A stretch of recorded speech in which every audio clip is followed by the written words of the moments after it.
Mwami mwiza, Uwiteka Mwami Imana, warakoze kuduha Yesu, yaraducunguye n'ukuri. Ariko hari ikintu nibaza, kuki ubundi umuntu agomba gushimira Imana aho abandi bamwumva? Ubu ntabwo naguma aha ngo gitari yanjye nyicurange nkuririmbire wa Mana we, ubundi ibintu bikomeze bigende neza abantu batari kundeba. Ko hari igihe ndi kugushima mpagaze imbere y'abantu, hari igihe mba mfite isoni nkavuga se abantu barambona gute, barahita bamenya ko ibi ngibi ari Imana yabinkoreye koko, barabifata gute? Mana yanjye, hari ibintu mba numva binyobeye pe. Ijambo ry'Imana niryo ritubwira ngo nimushimire Umwami Imana, mumushimishe imirya y'inanga, nk'ibi navuga ngo nk'iyi gitari ufite irashimira Imana, sibyo? Ariko nanone gushimira Imana uri mu bantu ni byiza, hari igihe bikongeramo kwizera nawe ubwawe kandi bishimisha Imana, ndetse bishobora kugira mwene so mwene data bifasha bisubizamo intege, wumva unaniwe uri ku musozi wo gutegereza utarasubizwa, ugasanga nawe ahavanye ibyiringiro. Ntabwo gushimira Imana biteye isoni, ibyo ngibyo ugomba kubimenya, ahubwo ugashyiramo imbaraga ugashima Imana abantu bakureba, izo soni zigashira. Ijambo ry'Imana siryo ritubwira ngo mwabari mu isi mwe ngo nimushimire Imana, nimusangize abera ndetse n'abataramenya Imana imirimo y'Uwiteka, ibyo yakoze, ibyo yadukoreye, aho yatuvanye, aho yadukuye. Ririmba, ririmba, curangira Imana, ni ukuri shira isoni kandi ushira ubute, wibuke imirimo y'Imana. Imana ikwiye gushimwa umunsi ku munsi, nubishobora ujye utera haleluya, amena, isi yose ibimenye. Nakererewe, ndashaka kugira vuba nkagenda, ino bisi itanansiga ahubwo. Ishuri rya none no sinzi uko byagenda, Mana yanjye. Gusa ndabona gusenga bidakunda. Ibi nabyo ko bigoye, gusenga buri munsi, Mana, oya pe.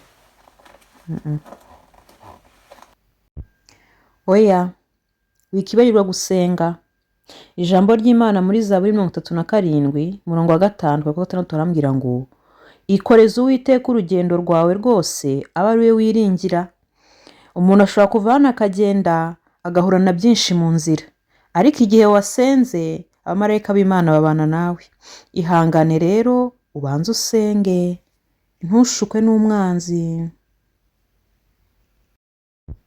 Ndibutse uriya muntu uburyo yampemukiye, nzadura mu nzira nzajya ndeba hasi, ntabwo nzayamusuhuza. Ngiye kujya nigana imico y'abantu njya mbona bagenda bareba hasi, yahura n'umuntu akareba hasi, ku buryo mbese nta hantu tuzongera guhurira, kuko biriya bintu byarambabaje cyane.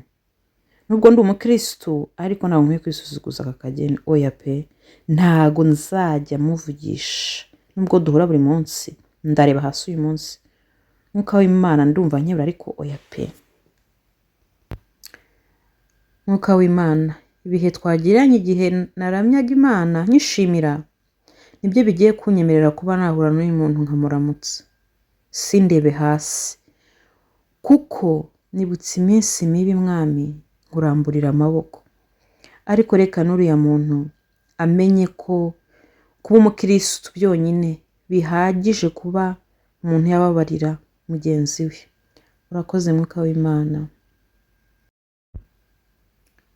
ni ukuri witwaye neza cyane. Kuba wumva ko umucaho ukamuramutsa, izo ni imbuto nziza umuntu wakiriye Kristo cyangwa umukristo akwiye kwera. Umubabarire kandi ntukagire umuntu ucumbikira muri uwo mutima wawe kubw'uburakari se cyangwa inzigo umufitiye. Ujye ugira umwenda umwe wenyine, umwenda w'urukundo.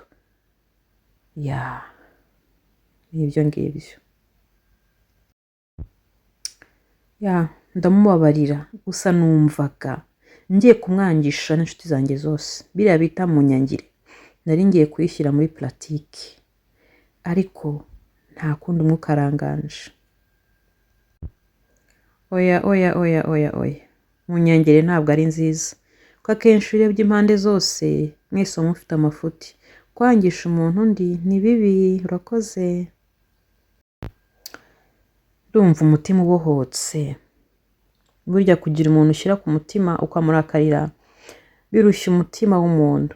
Ni ukuri kwakira Kristo ibi bintu byampaye amahoro, byampaye umudendezo. Mbasha kuririmba numva bivuye ku mutima, mbasha kubana neza n'abandi, mbasha kubabarira byihuse. Umwuka w'Imana nawe akomeza akandwanirira, akankebura. Umwuka w'Imana uri umugisha kuri njyewe, w'impano. Nibyo rwose, kuko ngo abayoborwa n'umwuka nibo bana b'Imana. Ijambo ry'Imana ni iri.